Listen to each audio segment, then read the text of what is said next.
Evening, ladies and gentlemen. Hope you're all well.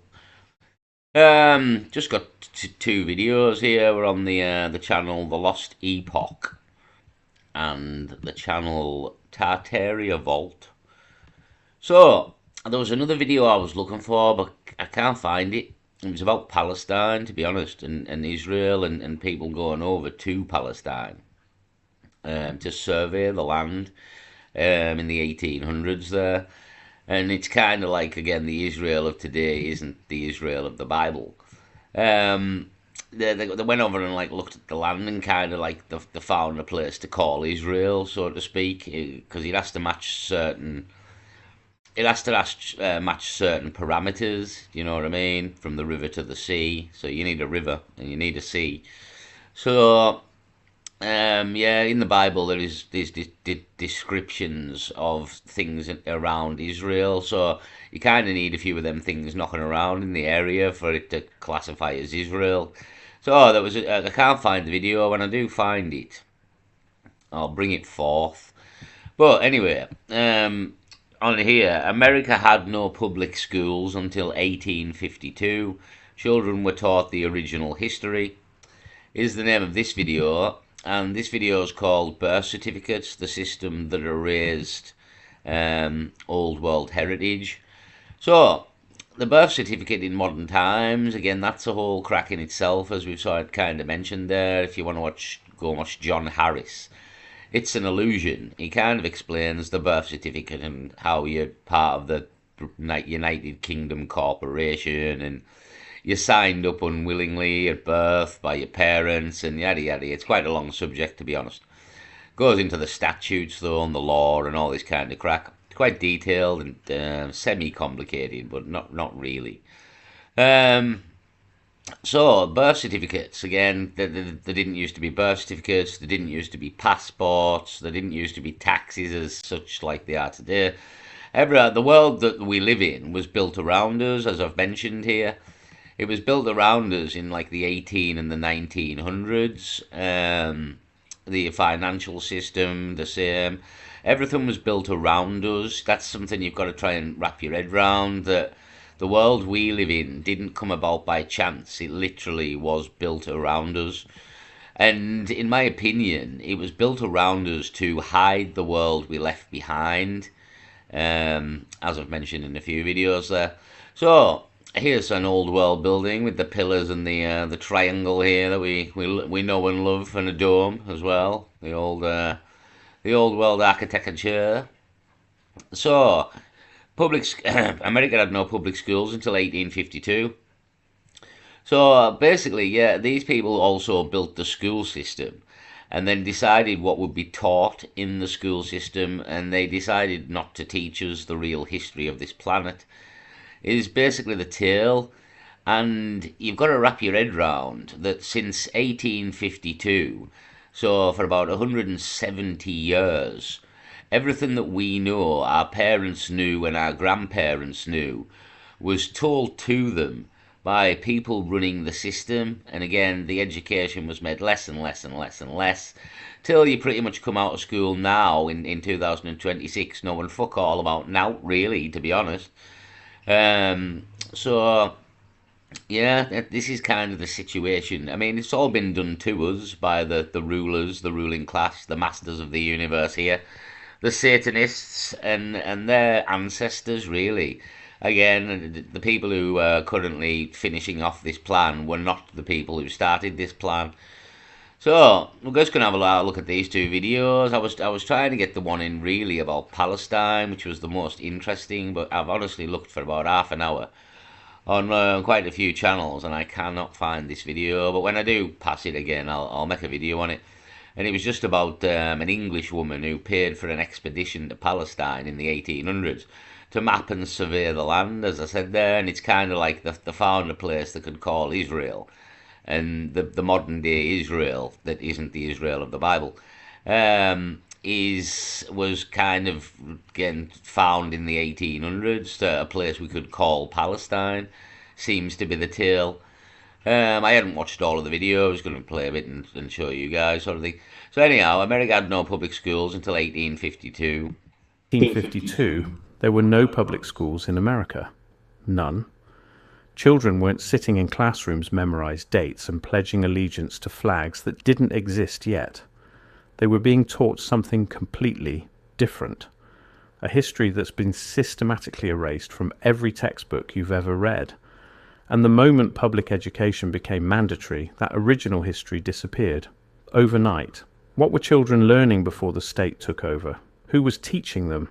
And why did the entire system need to be replaced so quickly, so completely, that most people today don't even know it existed? In the early 1800s, education in America looked nothing like what we have now. There were no standardized curriculums, no government oversight, no centralized control. Children learned at home in small private academies or in community schools run by local families. And what they were taught came from books that are almost impossible to find today. These weren't primitive one-room schoolhouses with dirt floors and slate boards.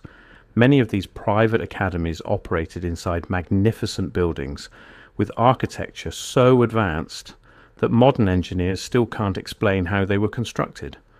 Buildings with acoustic perfection, with heating systems that required no fuel, with design elements that suggest knowledge far beyond what we're told existed in the 1800s.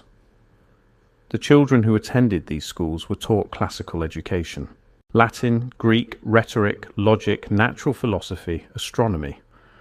By age 12, students could read texts in multiple languages and debate complex philosophical concepts. They studied maps of the world that showed continents and land masses that don't appear on any map today. They were taught about Tartaria.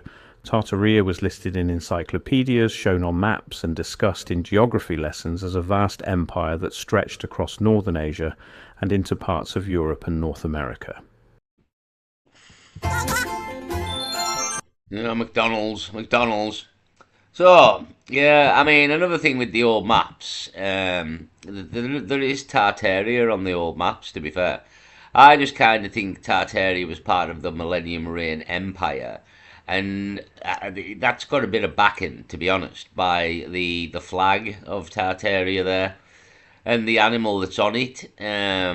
So, yeah, I kind of think this Tartaria was part of this Millennium Reign territory, to be honest. Again, they kind of seem to have North America and Europe, all the northern hemisphere really. It seems to have been the crack. Although Australia seems to be there as well, and Argentina had some buildings as well. To be honest, so I may be wrong. To be honest, it was maybe all over the world, but.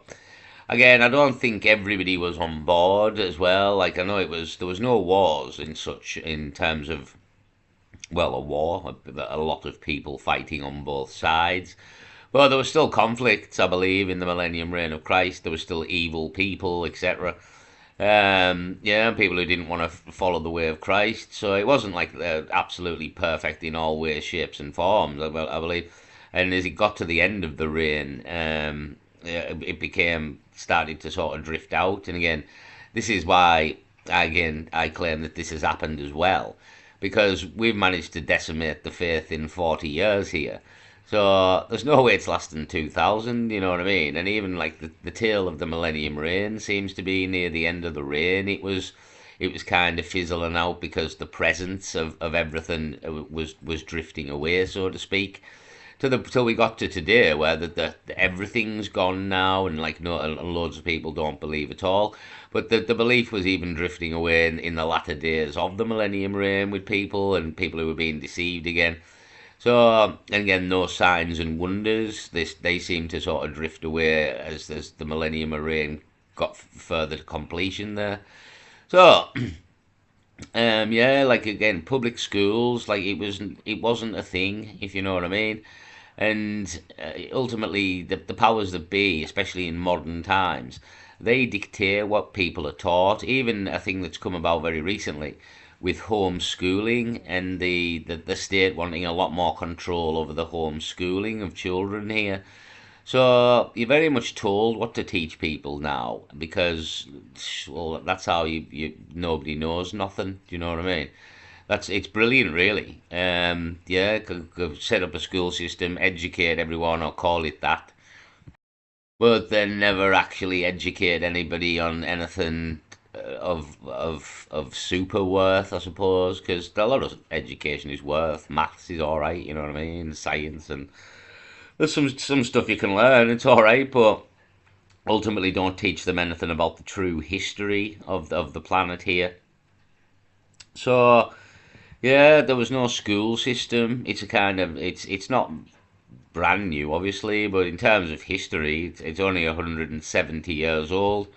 But that's long enough at the same time for um, the whole the people to have forgotten all the knowledge. Do you know what I mean?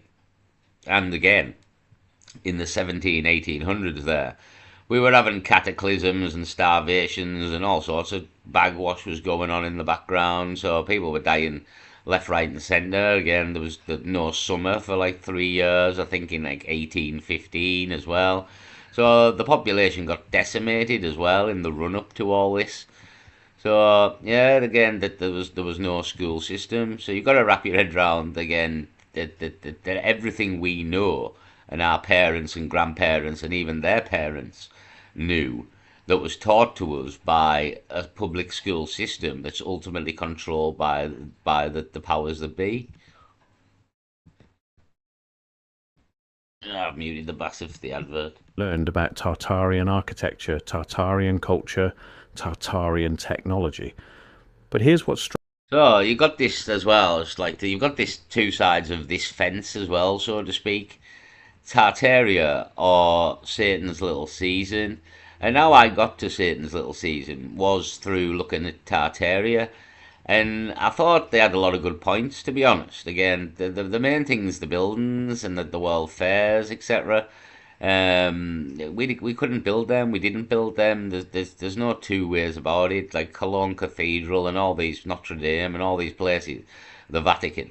We couldn't have built them at the time in the time frames that they've said. You know what I mean? And the ones in America are more suspicious because America was kind of newly terraformed according to the history at that time, if you know what I mean. Europe, all right, we've been there a long time, but apparently we only found America, you know what I mean? Yet here we have fucking must have quarries for man and boy, pillar factories for man and boy. Like, you know what I mean? It doesn't quite add up. So that's how I kind of got into all this, and there was quite a few things that made a lot of sense as well. I can't think of them off the top of my head right now. Well, there's a lot of things to be honest, but even this, you've got to wrap your head around that everything we were taught was taught to us by people who necessarily didn't want to tell us the truth. So yeah, there's the whole Tartaria or Satan's Little Season. I've found it's kind of there's two sides to this, and for me, it's Satan's Little Season, and then Tartaria is kind of a cover story really for Satan's Little Season. It works well to keep you away from the whole biblical angle, and yeah, well, it just seems like a bit of a cover story. But at the same time, I do think Tartaria was a place that it is on the maps. But I think it was just part of this Millennium Reign. I'm not quite sure as to why it was called Tartaria or anything like that, because Tartarus is a bad place in. I'm not quite sure if it's the Bible or Greek mythology or something like that, but Tartarus is a bad place, I believe. So yeah, the naming is I don't know. I don't know to be honest what's going on with the name Tartaria. But it does appear to be on old maps. The architecture, again, a lot of this, I mean, St. Petersburg is kind of in the area that would have been Tartaria. Tartaria was mostly Russia, and Russia on many maps I've seen, Russia is a small country, and there's this massive area called Tartaria. And now on the modern maps, this entire area that was called Tartaria is now called Russia. So yeah, it's. I mean, even look at the top of these pillars; they're all like this as well, like these identical frilly motifs, even on the corner of the buildings here as well. So yeah, you've got the again that's the two sides of this argument in a way. Is it Tartaria or is it Satan's Little Season? But I haven't looked at Tartaria for quite a few months there. Something just wasn't quite right for me. I wasn't set on it.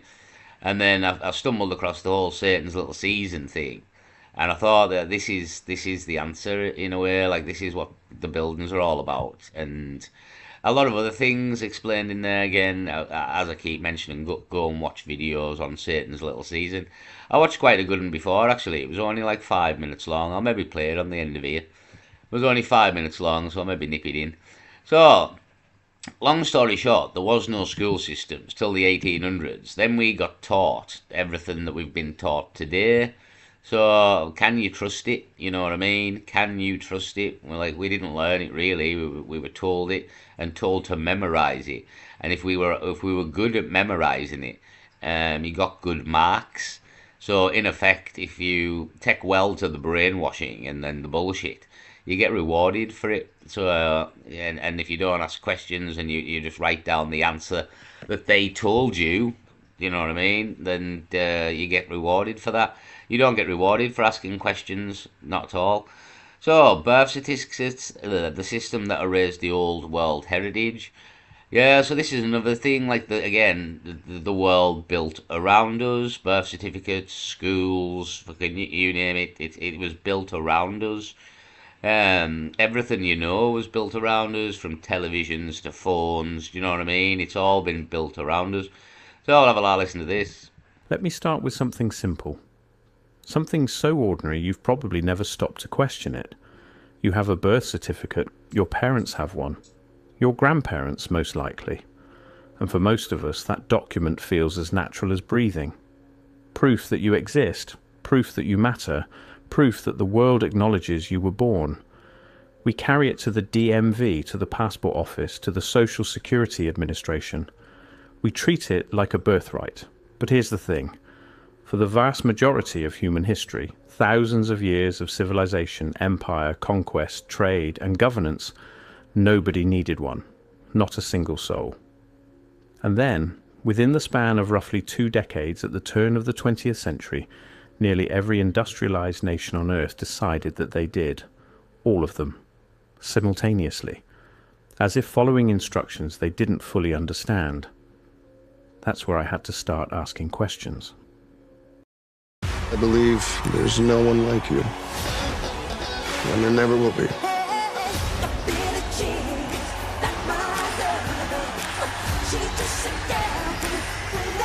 Michael in cinemas Wednesday, April 22. Do you realize how much Sorry, I was just playing that Michael Jackson advert there again. I wouldn't mind watching that, to be honest. I was a big fan of Michael Jackson back in the day there.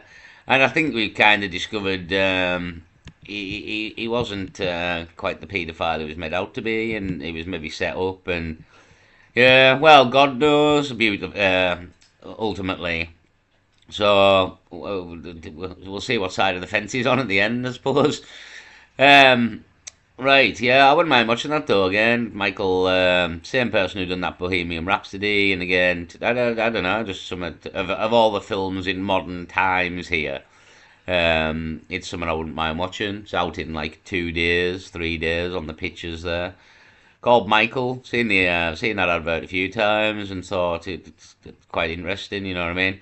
I grew up with the man in a way. Like, obviously he was a bit older than me.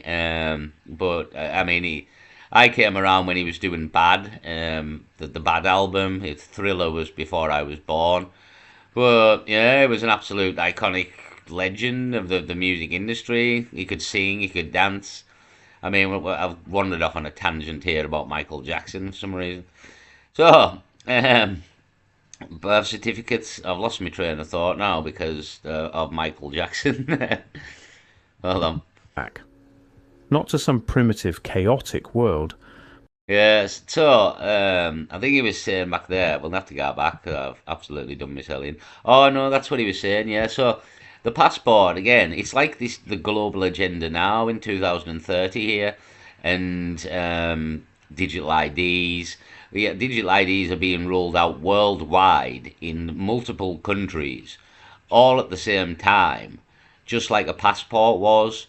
Now, that ultimately shows an agenda, a worldwide agenda of some form by some body in order to implement a system worldwide.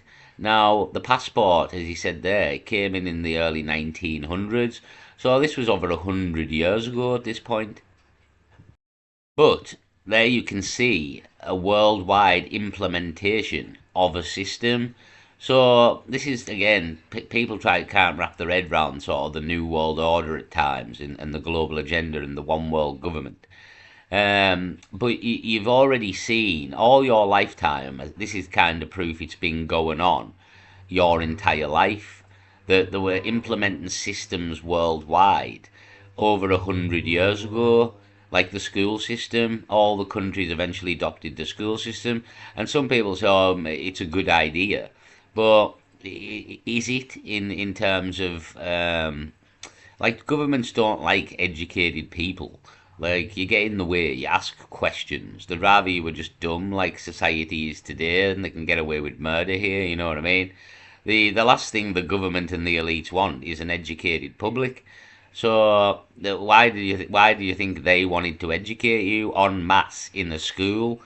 Well, to tell you all the wrong things, basically. They'll give you the right numbers when it comes to maths, and you know what I mean? How to spell and how to do maths. Not a problem, you're allowed to know all that, you know what I mean? But when it comes to teaching you anything of real importance here, like how money works, the economy, etc., no, you don't get to know any of that. And none of that at all. You got to teach yourself in these times. So, yeah, what I was trying to prove here really was with the birth certificate and the school system is an implementation of a worldwide system, and obviously that shows an agenda here, worldwide agenda. So again, this is over 100 years ago. So this again, this plan is, I mean, you could go 250 year old if you want, but it's definitely over. It's definitely 100 to 100. Well, with the school system there, like 170 years. You know what I mean? And it was going before that, so you could easily say 200 years this plan has been going. So that the other side of that is, if you've had a plan running for 200 years, are you going to stop at the last minute? And the answer is very much no. So this is why we're facing the times that we are, because these people are going to finish this plan, and the plan's been going that long that they're not going to give up. Nearly every industrialized nation on Earth decided that they did. All of them. Simultaneously. As if following instructions they didn't fully understand. That's where I had to start asking questions. Let's go back. Not to some primitive, chaotic world, but to a world that functioned remarkably well in many respects, without state-issued identity documents for individual citizens. Ancient Rome catalogued its citizens, but that was census data, household data, property data. The household mattered. The family unit mattered. Not the individual body, not the individual breath, not the specific moment of emergence into the world as a time-stamped, numbered event. Medieval Europe relied on parish records. Church records kept by clergy, tracking baptisms, marriages, deaths. But these weren't government instruments. They were ecclesiastical ones. The church knew you existed. The state largely trusted the church's accounting. And critically, you didn't carry them. You weren't required to produce them to function in society. This raises a simple but critical question. If enormous civilizations, the Roman Empire, the Byzantine Empire, the British Empire at its height, could manage millions of people without issuing each one a numbered identity document at birth, what changed? What exactly did the state suddenly need to know? That it hadn't... Sorry to interrupt. So the Millennium Reign there, the 1,000 years, it's kind of been called the Dark Ages. Like, again, it's like Satan turns everything on its head. So it's kind of been labelled the Dark Ages when it was really the Light Ages.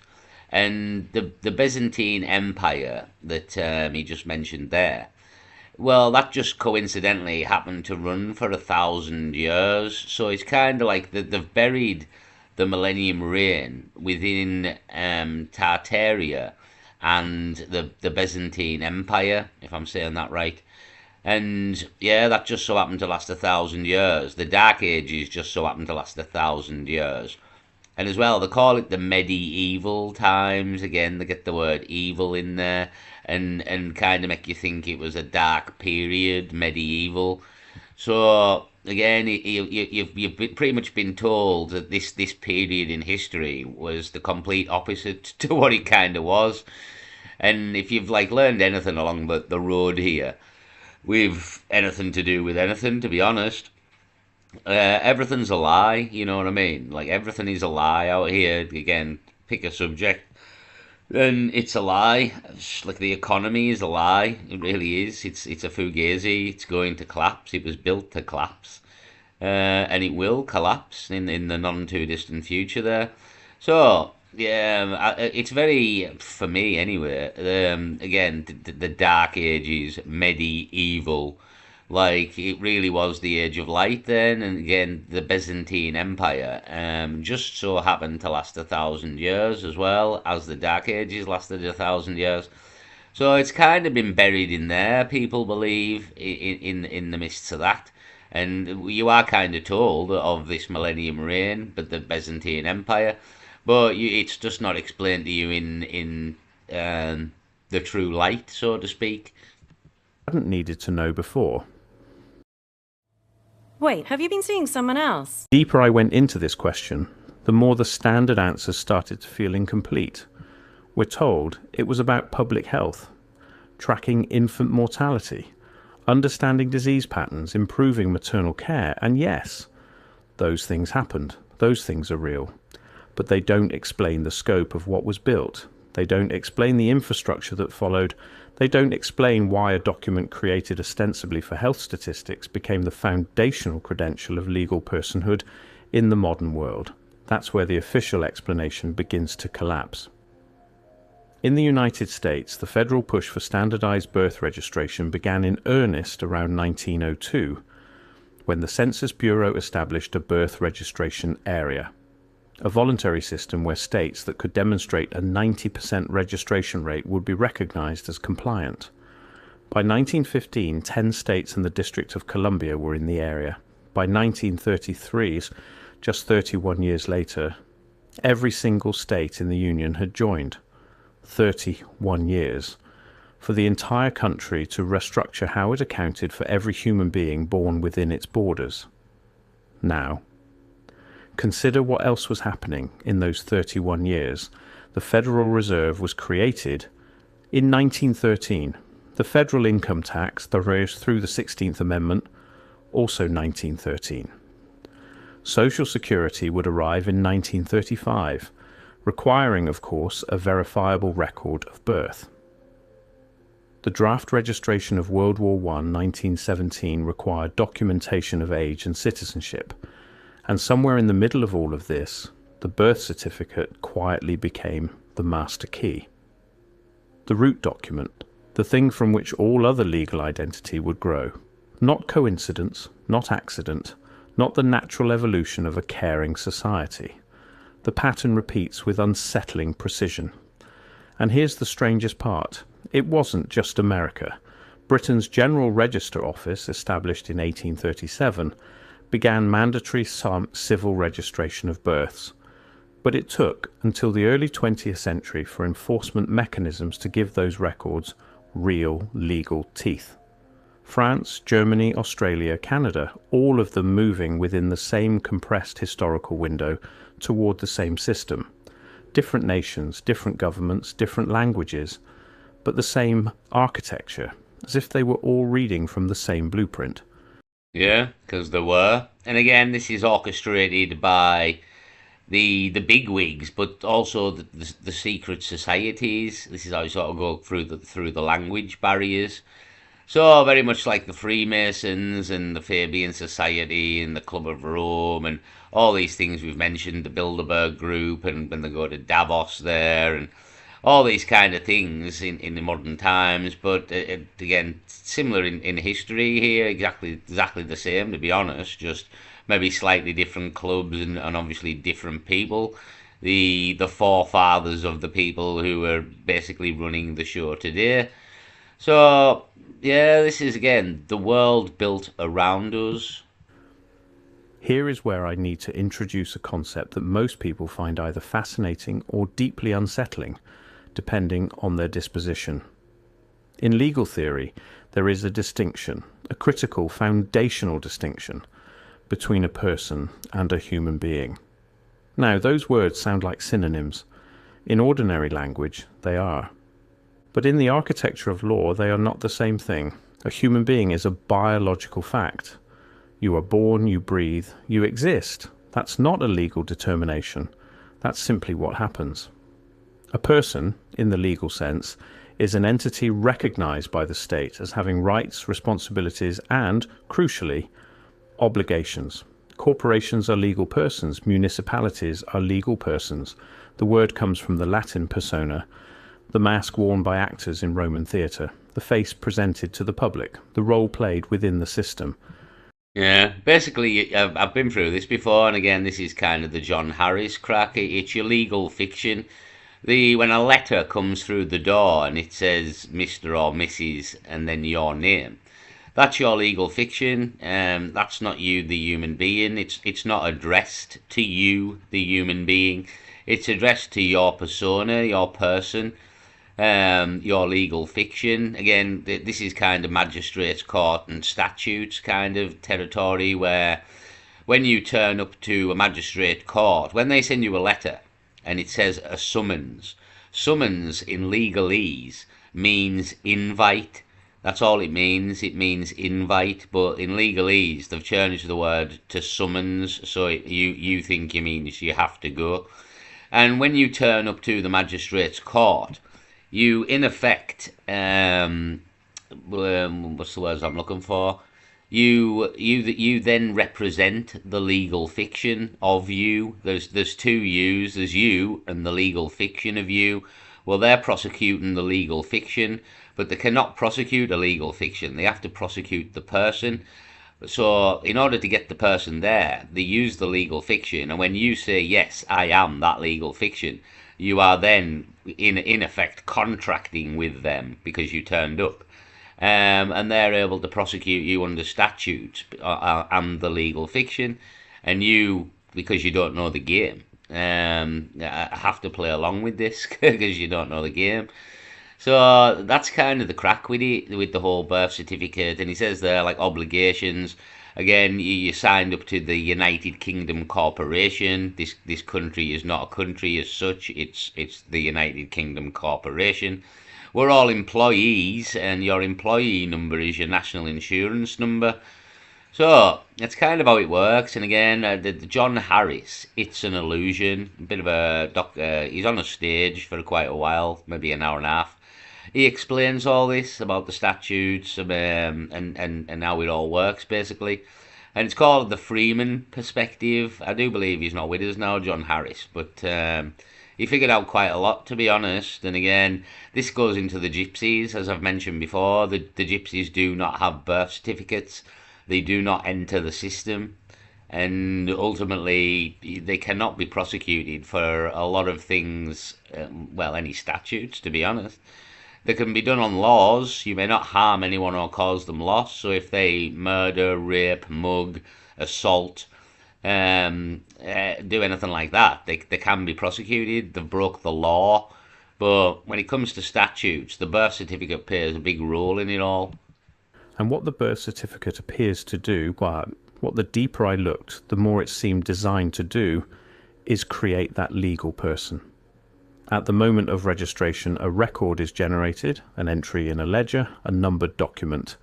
And that document doesn't just describe you. In the eyes of the state, it may, in some functional sense, constitute you, at least the version of you the government is authorized to interact with. Canal, the adverts on YouTube, honestly insane. Honestly insane. So, yeah, again, now I've kind of explained it. I don't want to play all of the video. Tartaria. Stop! Are you having... What? Tartaria Vault is the name of this channel. Nearly 150,000 subscribers. See, this is what I mean. A lot of people are on this Tartaria crack, but for me, you're in the wrong. You're on the right path, but you're going in the wrong direction. If you know what I mean. It's the other way. It's Satan's Little Season for me. So, yeah, I'm not going to play it. Come and watch it on Tartaria Vault if you want, the rest of it. Just kind of talking about the birth certificates. And I've closed the page on the other one. And the other channel I mentioned at the start of the video there. So, all I was kind of showing you really was the world that was built around us, and you've got to try and wrap your head around not only that, but when they built this world around us, they also initiated the school system, and they taught us everything we know. So, and this is for generations at this point, they've taught us everything we know. So ultimately, they're not going to tell us the truth, or they're not going to tell us the bits they don't want us to know. And yet again, as he's mentioning here, there is evidence of a worldwide agenda at least 100 years ago. The implementations, I mean, even if you want to say schools as well, but schools are kind of a good idea, I suppose. But the whole implementation of the passport system, which went worldwide in 20 to 30 years there. So, and same with the birth certificate system as well. So it shows signs of a worldwide agenda over 100 years ago. Do you know what I mean? It's not right to wrap your head around that we're in a world agenda now, so to speak. You know what I mean? I'm going to leave it there anyway. Peace.